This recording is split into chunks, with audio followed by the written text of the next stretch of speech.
I would like to ask you, how did your fascination with history began?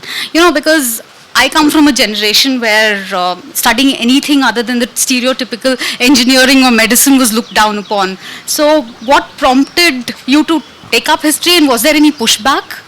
When I finished school, I was a very good science student. So when I went and opted to study the arts, a lot of my distant relatives thought I wasn't very good at studies, and this was some sort of, good for nothing scenario. That's why I'd gone into arts, which isn't true.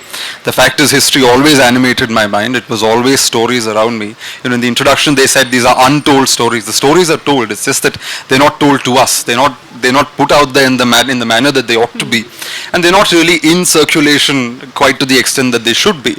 The stories exist. Today, at the earlier session with Shashi Tharoor, he talked about the Arya Samaj Shuddhi movement, about bringing people back into the Hindu fold, and it immediately sparked in my head this wonderful story about the Maharaja of Baroda, who wanted to marry a woman called Sita Devi. It's not in this essays, this collection of essays, but it's a story I know. So this is in the 1930s. His own grandfather, Sayajirao Rao Gaikwad, outlaws polygamy. So the Maharaja firstly has to explain why he wants a second wife. So he says, well, my people are not allowed to have a polygamous relationship, but I am the king, so I can be above the law. Because I'm God? Because he's the king, he's above the law. So then he says, okay, fine, I'm going to go and take a second wife. The second wife, as it happens, is already married. So how do you, get a married woman to become your wife? She goes and tells her first husband, look, I've decided, I've become, the prophet's voice has spoken to me, I'm becoming a Muslim. So she goes and converts to Islam. Automatically her first marriage with her husband is annulled because he's a Hindu prince in South India and she's suddenly a Muslim begum. Once this happens, she says, okay, fine, she gets all the paperwork in order.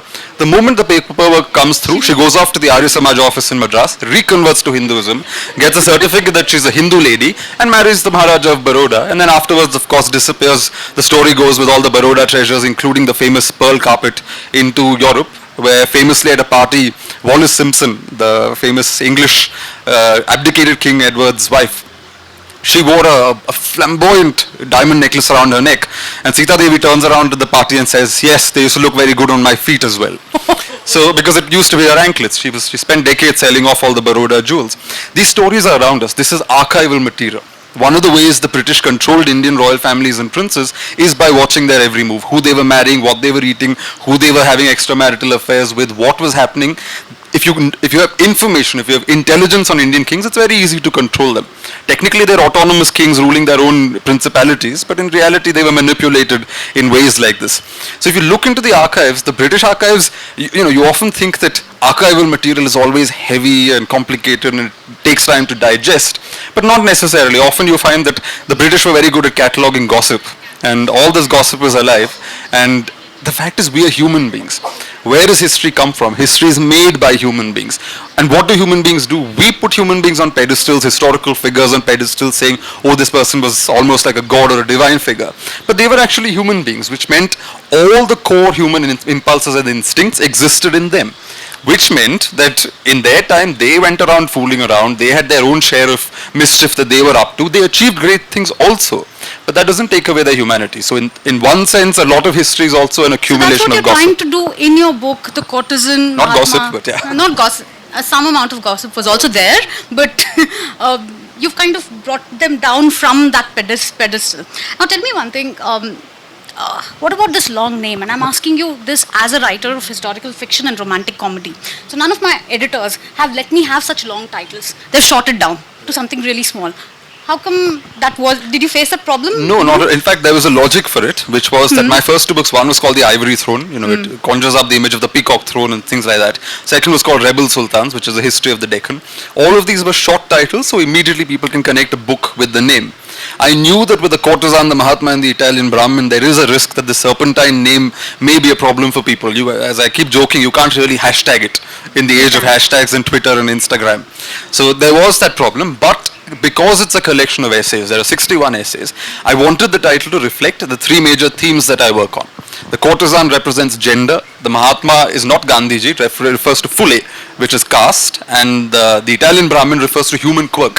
One thing that I constantly highlight, which is that, historical figures are men and women. And the particular story of... He's a quirky character. Yeah. The idea that Indian history is full of characters that are quirky.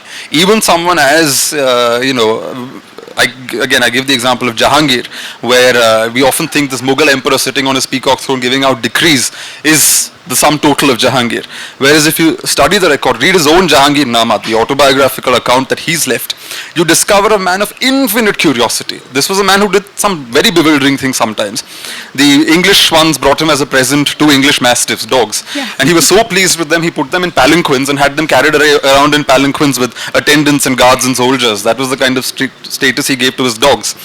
Someone brought him a zebra and he was convinced it was a horse. He had people wash it Yeah. 20 times to Wash it. convince that the paint would wear off, and it didn't. He once had himself painted, showing himself dressed not as a Mughal emperor, but as a Hindu yogi, topless, wearing a dhoti, and sitting in one of those yogic sort of poses. Another time he couldn't defeat this African warlord in the Deccan who lived in Ahmednagar called Malik Ambar. So what he couldn't achieve in real life, he fantasized in art. He commissioned a painting where he's shooting an arrow at Malik Ambar's severed head.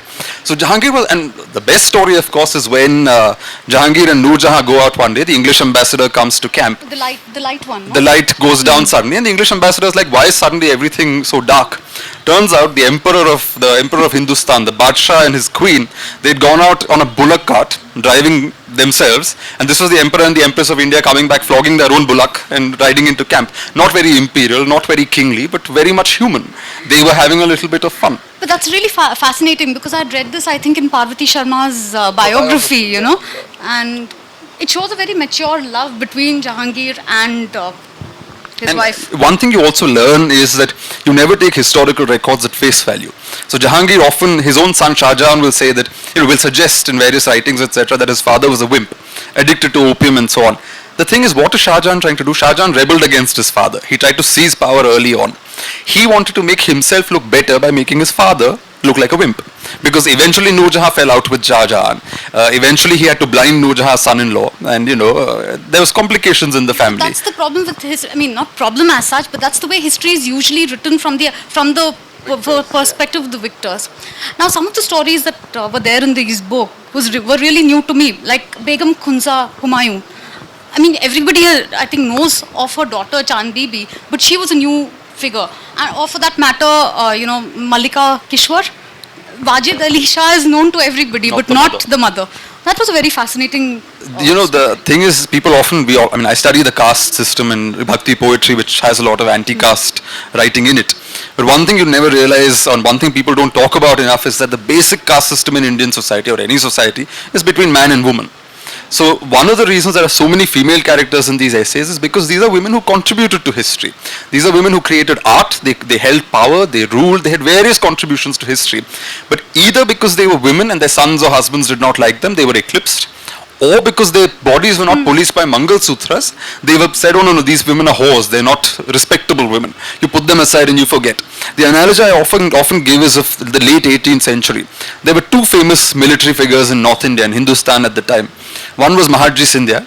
Now his story everybody respects because his father was the Peshwa slipper carrier in Pune, rises to prominence, rags to riches.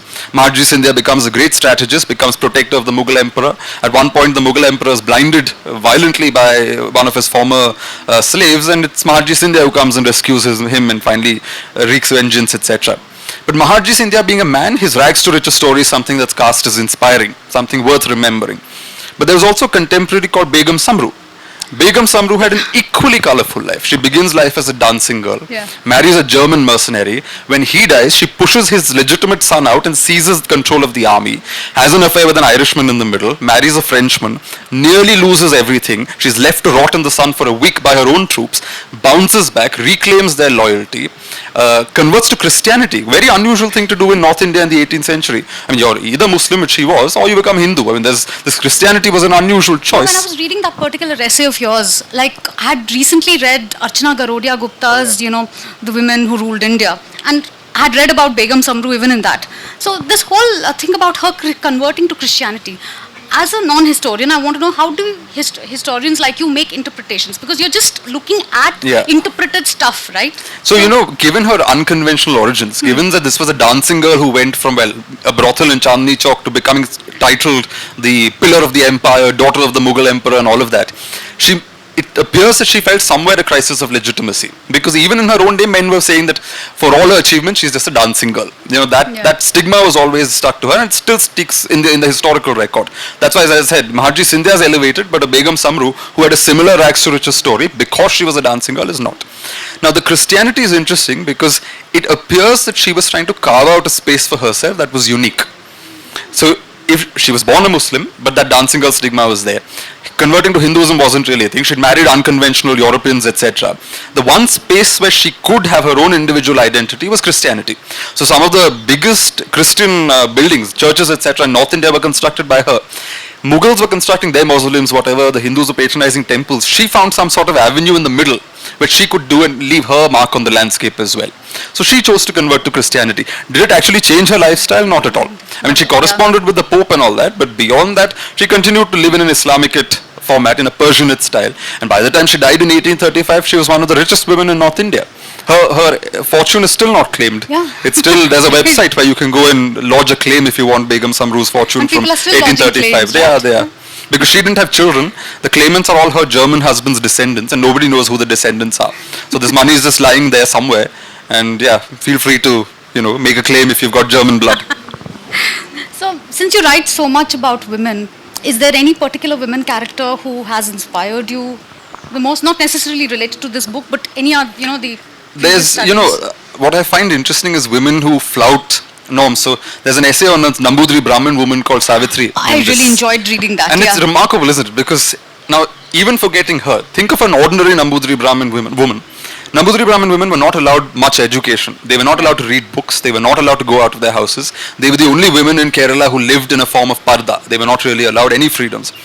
The irony is that despite living in the heart of such a patriarchal structure, despite being policed constantly, these women found ways to flout all of this. So there's this wonderful memoir left behind by a Nambudri woman called Devaki Niliyangod, who talks about how, they were not allowed to read, especially, she grew up in the 30s. So by then newspapers were coming in, social reform was being talked about. So the men said, no, we can't allow these women to read all this. So how did they flout this? Every month when they had their periods, they had to go and sit in a special room. That was the one room where men did not come. So it was in the period of so-called menstruation time room or whatever, the so-called impure room. That's where they got their mates to smuggle in newspapers. That's where they read their novels. That's where they read all kinds of contraband material that their fathers and brothers didn't like. Similarly, but they were still Brahmin women. So they thought, when we're having our periods, if we touch a book, it's impure. They would have maid servants come in and turn their pages for them. So, making an effort, meticulously they managed to flout a patriarchal norm right in the heart of a patriarchal structure. Savitri is exciting and interesting because hers was we live in the age of Me Too. The funny thing is Savitri was Kerala's first recorded Me Too, where in 1905 it broke out as a great scandal for the first time covered in the print media, where a Brahmin woman, the Savitri, or Datri as they call her, was found committing adultery. She was found with a lover. 67 men or something like that, right? It gets She brought to that down number. 67. So first she's found with one person and they say, now there must be a trial in the traditional way. And the trial is a complete sham. What do? They lock up this lady in a house. A so-called, the chief interrogator will try to enter, and a maid will dramatically say, no, you cannot enter, there's a lady inside. And he'll say, oh my God, wow, what is a lady doing in a place like this? And that's how the trial begins. It's a big drama. So this thing starts and she says, look, if I'm going down, you have to take down the man that I committed adultery with as well. Fair enough. They say, fine, whatever, okay. Only that, as you said, she has 66 people, a list of 66 names that she's had various dealings with. 2 of them are dead, but 64 survive. And all of these men, because the print media by this time exists, the Malayalam Manorama is reporting on this week after week, this long trial that's going on. The trial reaches such a, it causes such a sensation. Savitri is moved from her house to the palace of the Maharaja of Cochin, because that's where safety can be guaranteed. And what happens is, these men are given a chance to interrogate her. And there's this lovely line in the Malayalam Manorama where they talk about how she replied like a barrister, which is how a man would come and say, I deny your charge. And she would say, but on that festival day when this Amavasya, this was there, or that Kathakali performance was happening there, we met by the pond. She had exact locations, exact dates based on festivals, etc. More importantly, she could identify physical marks on their bodies, and she had kept record of who had a what where and a mole where. The consequence was that not only great oaks of the Brahmin community, but also One of Kerala's biggest Kathakali stars called Kavangal Shankara Panikar, he was excommunicated in the process because he'd had an affair with her. She'd had an affair with two mahouts. One of them was willingly. The other one was because the other mahout came and said, I know about the first mahout, so you better have it with me also. So there it was blackmail. Another case it began when she was 10 years old. She was initially sexually abused. The 66 men she named was not always because of choice. The first person to touch her at the age of 10 was her future brother-in-law. Her father was excommunicated in this. In a time when people conveniently, especially, older people of a certain leaning, for example, may say that sexual abuse, all this is Western, we never had this in India. Not true. Kureta Dattari, it happened in the 1890s to her when she was 10 years old. Her own father. These are the kind of stories. The records are all sitting in the Ernakulam archives. And they're still there. But the point is, at the end of the trial, she got to 64 names, and the story goes that the Kochi Maharaja said, too many great names have fallen. End this trial now, and the rumor is his name was the next, which is why the trial ended. But that's just a story. It's very unlikely his name was the next. But all kinds of stories have been built around this, wondering why she's done this. Was she deliberately making a statement for Nambudiri women and all of that? It's a mix of both. Probably not. You can't romanticize. Yeah. If she was sexually abused at 10, she wasn't making any statement as a 10-year-old child. That was what happened. Maybe later, once she started keeping records, it's a sign that she knew she was going to be caught, and she decided, if I'm going to go down, I'm taking these men with me. So it's a mix of both. I found your, the story of Nangeli also interesting because whenever I have read it, I have read the feminist interpretation. That here is this lady who did not want to lose her honor and all, and hence she was preferred to cut her own breasts. But you give it a caste interpretation. How did that come about? So, the story is that, so let's firstly get rid of a fallacy, which is that this was about women, this was about her right to cover herself. Because the story is that in Kerala, lower caste women were not allowed to wear blouses, they were not allowed to cover their breasts. If they wanted, they had to pay a specific tax called Molakaram or breast tax, and only then could they cover. It's a complete fallacy. This is not what the breast tax was about.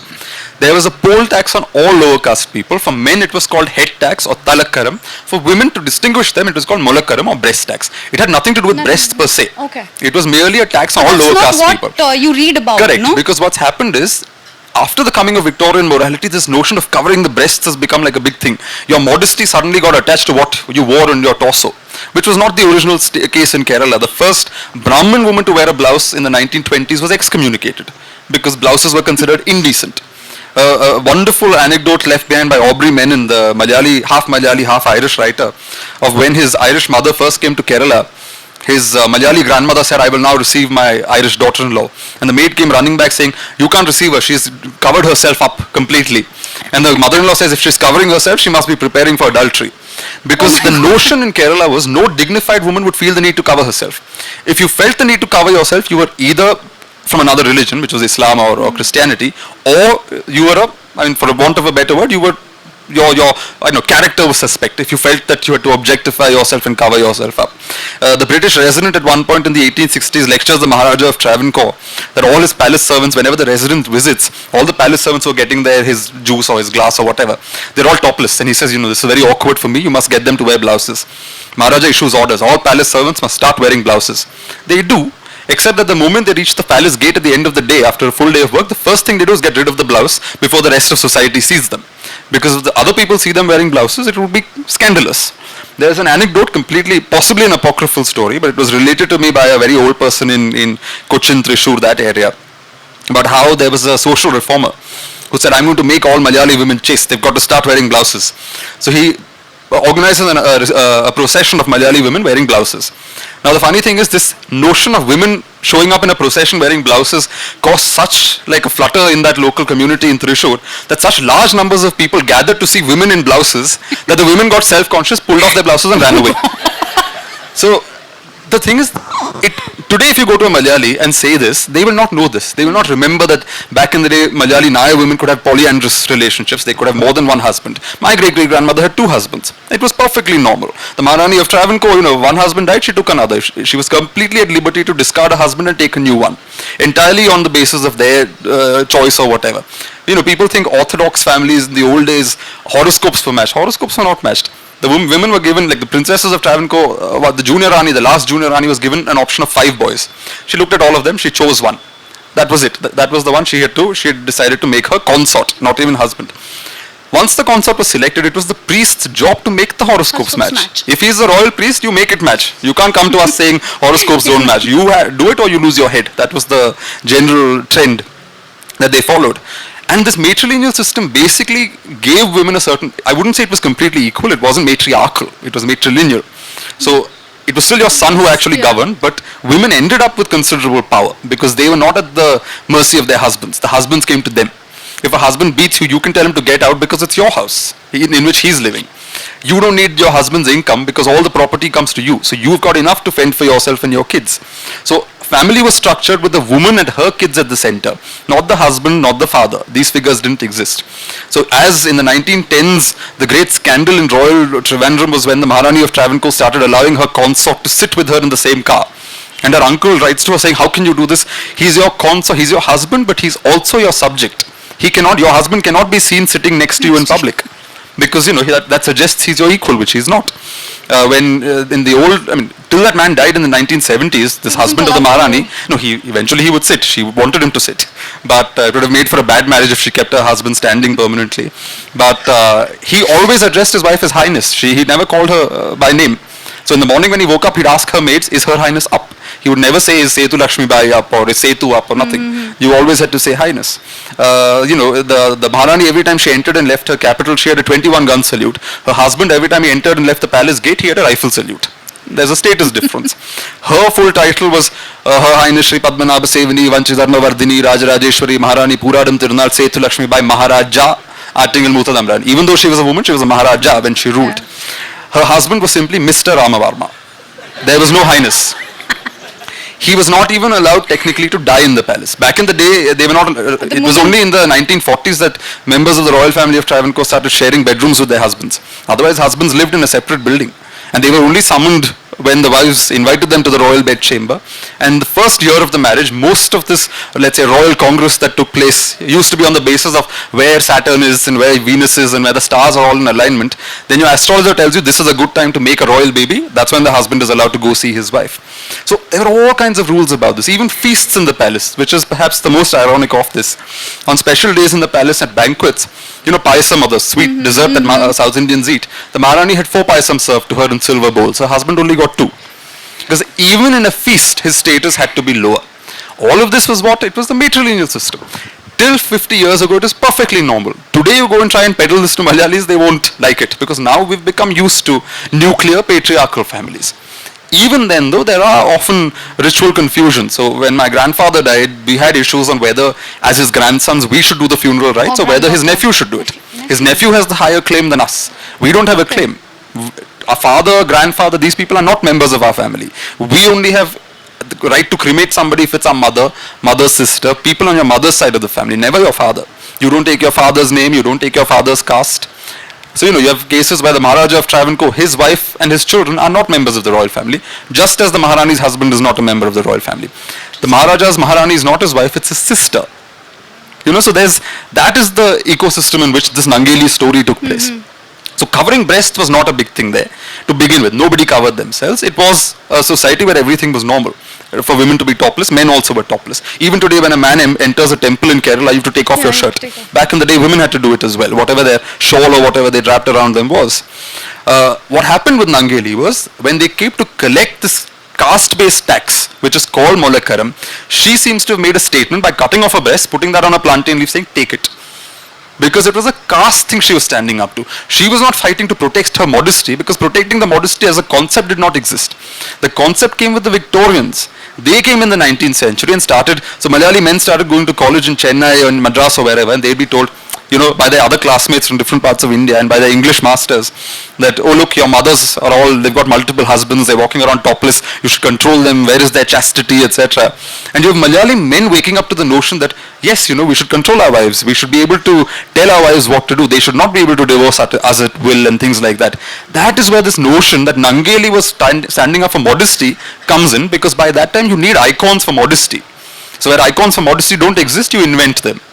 So someone like a 17th century queen called Umayamma in Travancore, who led armies of 15,000 men, was so powerful that every time she entered Trivandrum, the Raja would get up and go away. He would leave the capital because he was never sure if she was coming to give him a little bit of a lashing. Every time ships were wrecked, before the Raja's soldiers could get there, the Rani's people would go there, retrieve all the treasure and take it to her palace rather than her brother's palace. That was the kind of person she was. But by the late 19th century, in Ullur Parameshwaraya's poetry, for example, she's cast as this damsel in distress who, she's completely helpless, can't do anything without men to help her. Because they had to invent new ideals and new idols in which patriarchy, the patriarchal wife, the daughter, the chaste wife, these were the new models that they wanted to invent. So even marriage rituals were invented. Among the Nayars back in the day, a marriage was executed very simply. You light a lamp, you give the lady a cloth. If she accepts the cloth, you're married. If she throws the cloth in your face, you're not married. That is how the marriage was. Now what do we have? We've got sindoor and garlands and all of that because there's this urge felt that we need a more, let's say, Sanskritic marriage ritual and so on. Earlier that wasn't the case. When you have the option of having and three husbands. In the 50s, 40s or 50s. Well, let's say late 19th century onwards, this process starts. It becomes mainstream by the 50s. Although even in the 50s you hear of old women. My father's grandmother and all still walked about topless. And they were, the so-called aristocratic Nayar women who had heaps of property and servants around them. But that's just how it is. If you Google, you'll find a lot of pictures of the Travancore royal family online. Yeah. Because they had started wearing blouses, etc. from pretty much the mid-19th century. The Cochin royal family was much more orthodox. In the Cochin royal family, the princesses would not. So you'll find fewer pictures of Cochin princesses because most Cochin princesses, their pictures are not allowed to get online because they're all uniformly topless. You see family photos of mothers, brothers, sons, everybody sitting together. Everybody is uniformly topless. And of course, Cochin was a orthodox state, so there the princesses took Brahmin husbands. In Travancore, at least the Maharani's husband had a salary of 200 rupees a month. In Cochin, it was 6 rupees a month for the Brahmin husband. If he's from a normal family, if he's from a very elite Brahmin family, it was 8 rupees a month. So the story that a senior member of the Cochin family told me was how finally there was one Raja, I think it was Parishik Tamran. In his time, one of the husbands went and complained to him saying, you can't have two rates of pay for men performing the same job of being royal husbands. So then the salaries were uniformized to 8 rupees a month. My next question is actually some, critical feedback, if I may say so. Don't get me wrong, but I did not like certain essays in your book, most of which were speculative essays. What if the Vijayanagar kingdom had continued? What if Mahatma Gandhi had not died and lived up until 1994? His stated goal of 125 years. His stated goal of 125 years. See, as a historical fiction writer, that I believe is my purview, to basically come up with anything and imagine.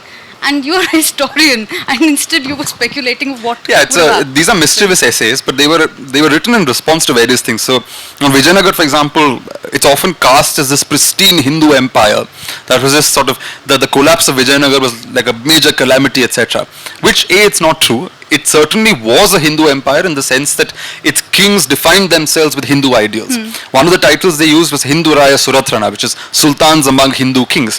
For the first time in Indian history in 1347, the Vijayanagar kings are appropriating the word Hindu, which foreigners used for Indians, and applying it to themselves. But they're also borrowing the title of Sultan and saying, you are Islamic sultans, we are Hindu sultans. That is to kind of differentiate themselves from so they other have, kingdoms. correct. So they have a sense of identity of who they are, and it was a Hindu identity.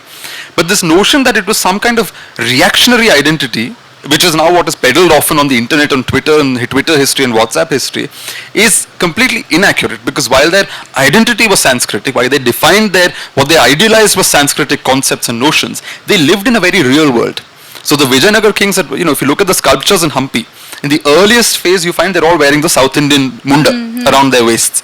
As the generations pass, you see more and more Persian influence coming in. Persian caps, tunics, button-down tunics, stitched clothes. If you go to the Lepakshi temple, look at the murals. People wearing essentially Arab robes. And these are Vijayanagar characters who are wearing Arab robes, etc. Women wore conical hats. There was a little Twitter controversy the other day because someone put up a picture of Krishna Deva Raya and his wife based on a bronze in the Tirupati temple where he's wearing a Turkish cap. And they said, how can you call this a Turkish cap? It's a kiridam, etc. It is not a kiridam. You go and look at it, the bronze, you can see the actual folds of the cloth. You compare it with the Lepakshi murals, you see other characters wearing the same cap, where there are two hanging strands, and it's a cap, it's a cloth thing that was derived from a Persian thing. Why? I don't understand why people find it surprising that people in the past were part of an ecosystem that included trade. It included Persians in India. It included foreigners. People exchanged soft power. If the Hindus gave zero to the world, they also took other things from the world. It's perfectly natural. There's no competition saying that, oh, we are so pure that we've not taken anything from the world. So the what if Vijayanagar had survived is when people say 1565 collapse of Vijayanagar is the end of the last Hindu empire. To begin with, the empire did not collapse. The empire survived till the mid 17th century. The capital city was abandoned. That is true. The big Vijayanagar center, the powerful city that it was completely ruined. But even if you look at the battle in 1565, was it a pure Hindu-Muslim affair?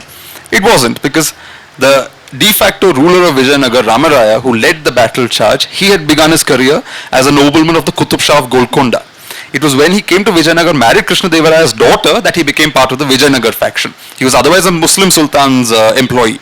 The Qutub Shah who was fighting at that battle, when his brother wanted to murder him and get rid of all rivals to the throne, he went into exile not into one of the other Muslim kingdoms but to Vijayanagar, where he lived for 7 years, Teluguized his name from Ibrahim to Abhirama and Malik Brahma, patronized poetry on the Mahabharata and married a Telugu woman. A poet like Kshetraya, could compose 1,500 padams for the Qutub Shah just as he did in other parts of South India and Hindu courts, because the Qutub Shahs loved Telugu and Telugu literature. The Adil Shah, who was present at the 1565 battle between Vijayanagar and the Sultans, was the adopted son of the Emperor of Vijayanagar, of the de facto Emperor of Vijayanagar. The Nizam Shahs who were fighting there, they were Muslim Sultans descended from a converted Brahmin who had Persian as well as African Begums in their family. It was a highly mixed up thing, and the only 6,000 Marathas were fighting at that battle. They were fighting for the Sultans. Yeah. Ainul Gilani, a famous general, was fighting for the Vijayanagar emperor. In other words, yes, they defined themselves on the basis of their religious ideas, etc. But that does not mean that religion was the guiding principle of their politics. Politics then and now is governed by strategy, it's governed by real politics, it's governed by territorial aggrandizement, it's governed by avarice, greed. These are the motivations that get people to do politics, not really religion. Religion is an instrument that is used. And if you go further back in time, you find that we didn't have nationalism before the 18th century. All ideas were expressed in a vocabulary of faith. So if you look at Bhakti saints, look at the women Bhakti saints. Mirabai has been enshrined as a Krishna Bhakta. It is true, she had great devotion for Krishna. But was that all she was? If you look at her poetry, couched in Bhakti to Krishna, is also a protest against patriarchy. When her Rajput husband dies and her brother-in-law tells her, you must become Sati, she says, no, I will not become Sati. When they say you must live like a widow, she says, no, I will not live like a widow. They say you must not leave the palace, she says, I will go out and meet whoever I want. Finally, she abandons the palace, walks out and becomes a traveling saint. Although her ideas are expressed in a vocabulary of faith, they also express ideas that are beyond faith.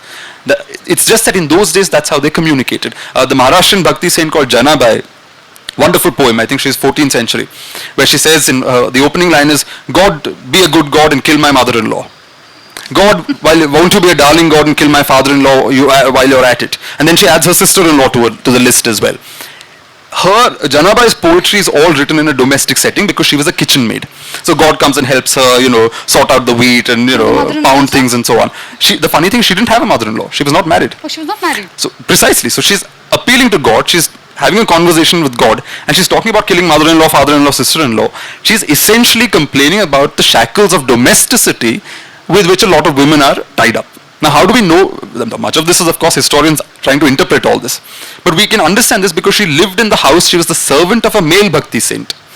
So while she doesn't cross him, she's aware that because he's a man, he has the freedom to go out. He has the freedom to go travel, to explain and take his message, to understand God in esoteric and metaphorical concepts. She's stuck in a kitchen. She has no option to leave. So her God must come to her in the kitchen. Her God must talk to her about domestic activities, help her with domestic activities. And her worldview is a reflection of what she sees, which is domestic drudgery, which is the fate of women in these settings.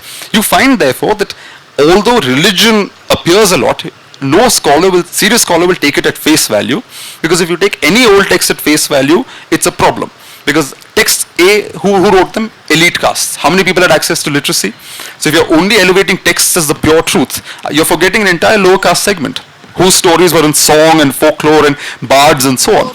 Yeah, the Mapala Ramayana or the Muslim Ramayana of Kerala doesn't survive. Most of it doesn't survive anymore, because by the time someone made the effort to go and get this written down, most of the singers were dead. They had to go find the last surviving man who gave them a few fragments he had heard from his father or something like that. But it's a fascinating Muslim Ramayana where I was saying in my earlier session also, where Shurpanakha goes to Ram and says, take me as I want to be with you. And Ram says, sorry, I'm already married. And then she says, that's okay. The Sharia says you can take another wife. So she quotes the Sharia to Ram in this Muslim Ramayana. Ravana is treated as a sultan in the Muslim Ramayana. So there's all kinds of quirks in that, but it's not in your records, it's not in documents, it's often in practice, it's often in legend, it's often in lore. There's an essay on that Muslim deity in a Hindu temple, 2 Hindu temples. Again, it's not something you'll find Srirangam and Melkote. You're not going to find this in grand records and so on, but the stories are true. These legends are trying to reflect something, they're trying to communicate something. Across the world, political ideas were also expressed in the voice of religion. They were expressed as speaking to God, or they were couched in poetry. We should be able to separate so coming sentiment back to from my question, argument. so what was there a context to your speculation? Because there are, I think, 3 or 4 speculative essays so these were in the book. These were usually, there's one is Vijayanagar, what if the British Raj hadn't existed? And because, then the Gandhi one. Yeah, and the Gandhi one. The British Raj one was simply because, we often take it for granted that our existing political boundaries are an eternal or permanent political boundary. It's not true. The Northeast, there is a civilizational unity. I'm not saying there's no, constant cultural exchange between different regions. It exists. You find pilgrim routes that cover the entire country. There is some network that covers the entire zone. It's a civilizational zone. But the political boundaries were not sacrosanct back in the day. These are boundaries of very recent vintage. The northeastern states at one point when Burma was separated from India came very close to being classed with Burma. Yeah. They would have been sent off with Burma. So in 1947 when we got independence, the northeastern states would not even have come into the question because they would have belonged to Myanmar, not to India. But an accident there, like a bureaucrat's decision to keep those states with India, is the reason our map looks the way it does. Even the way the current boundaries were drawn, some of it is a joke. Cyril Radcliffe comes and basically just draws lines wherever he wants, and that becomes a new boundary. So the idea of what if the British hadn't ruled was to suggest that what we take for granted as one united map may not have existed in that format. To begin with, 2 zones would have existed. Several zones actually. The Sikhs would have had their empire in the northwest. In Delhi, you would have seen the Marathas protecting the Mughal emperor, because the Marathas, the irony is so much for rising up as an anti-Mughal force originally. By the 18th century, the Marathas preferred to keep the Mughal empire, the emperor intact, and to become the power behind the throne rather than topple the throne, because they saw that there was legitimacy to the Mughal emperor. The south may have become a French influence zone, because Tipu Sultan at one point was so keen, he wanted to send his sons to study in France, in Paris. It was the French Revolution that put paid to these plans, because if the revolution hadn't happened, he may even have achieved it. He imported technology. The peninsula is a trading society, so you can always import technology from Europe, etc. Which is why William Dalrymple's latest book, The Anarchy, you get that sense. The North Indian armies were technologically backward compared to the British, so the British had an advantage there. But the South Indian armies had caught up. Through the French and through other companies, they'd managed to get that technology. They'd managed to train their troops in a European or in a modern fashion, etc. They were capable of giving the British a real fight. So, what would have been our language? Till the 1830s, the language of diplomacy in India and much of the world was Persian. So when the Maharani of Travancore, Malayali queen in Trivandrum, writes to the Englishman who was the governor of Madras, she writes not in English, not in Malayalam, but in Persian. Because Persian is the language of diplomacy, even in Kerala.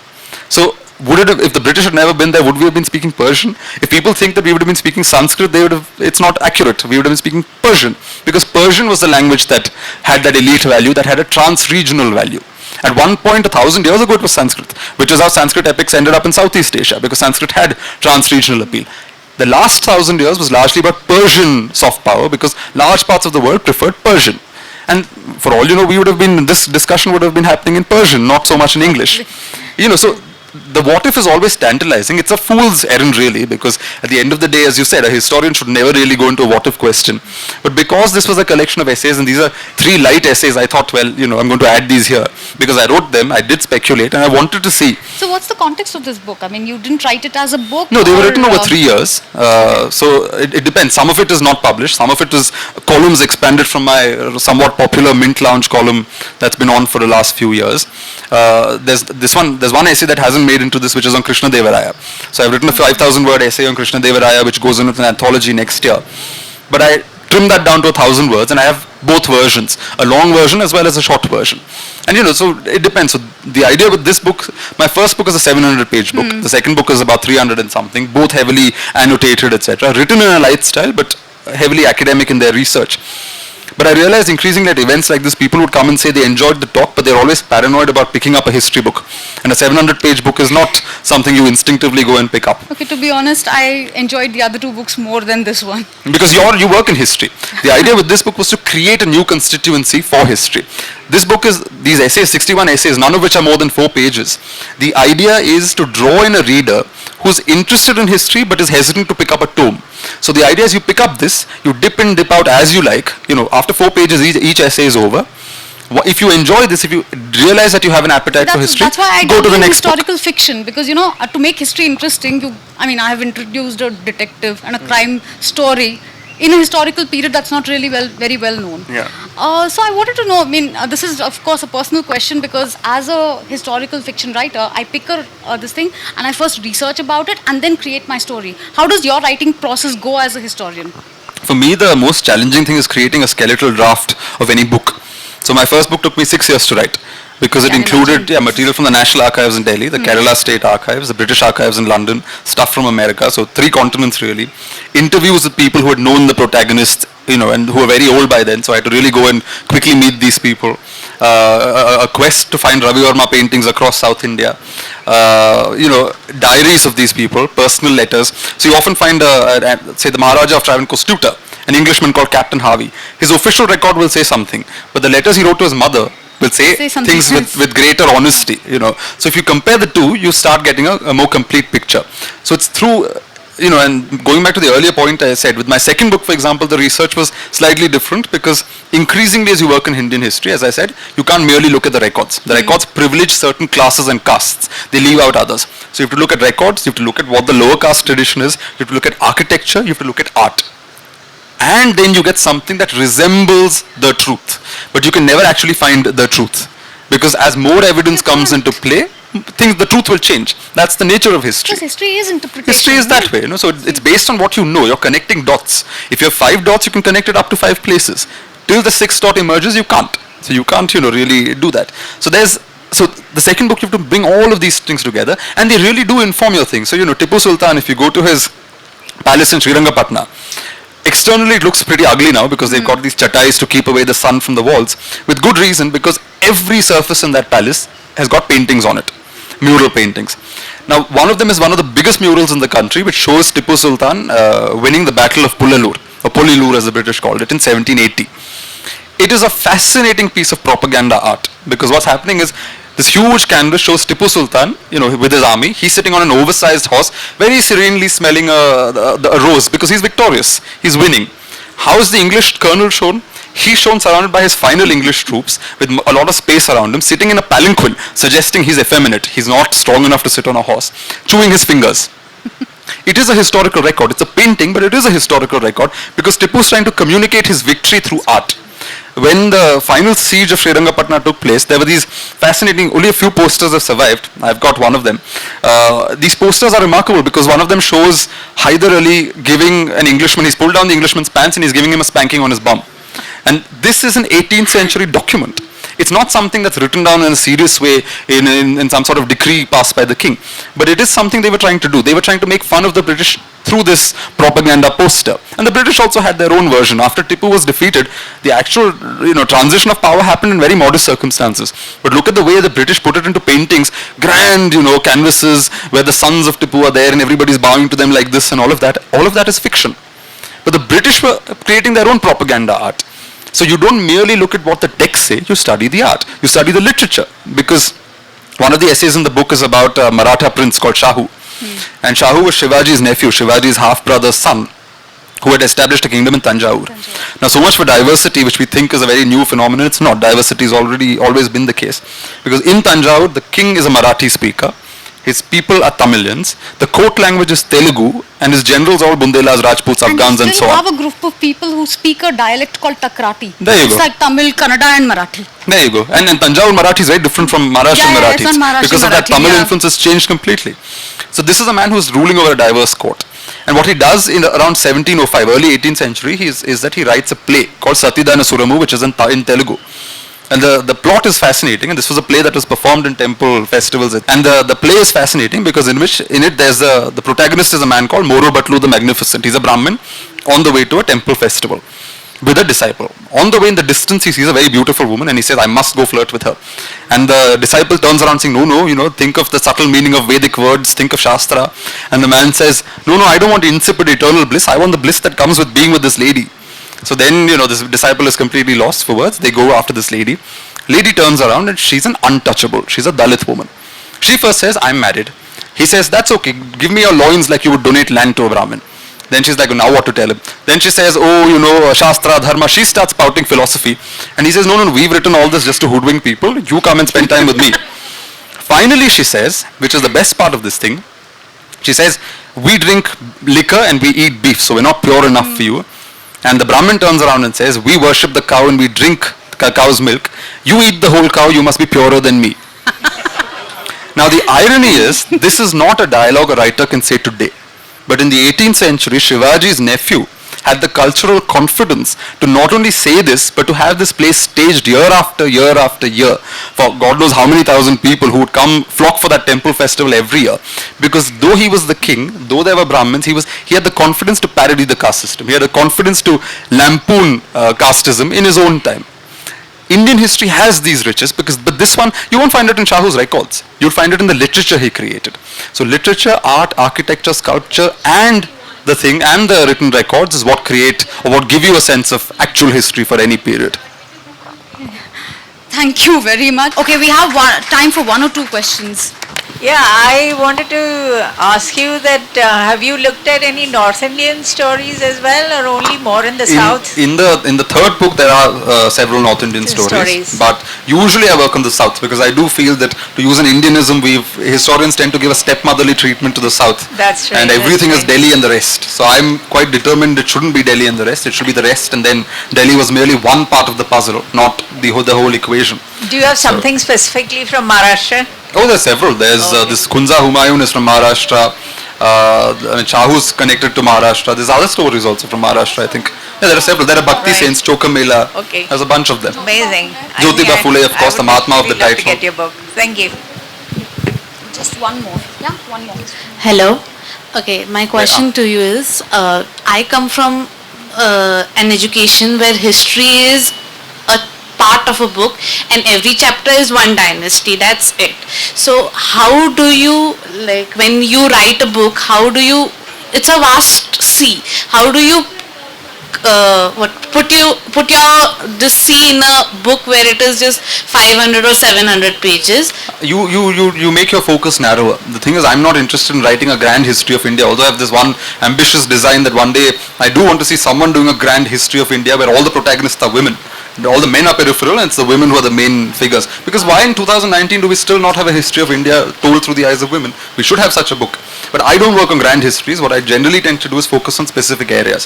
So the first book was a princely state in South India, but through that covering 3 centuries of change.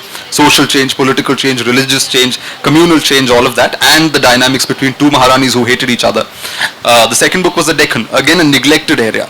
Usually we think of the Deccan as either where the Mughals came or where Shivaji emerged. But what created the stage for a Shivaji to emerge?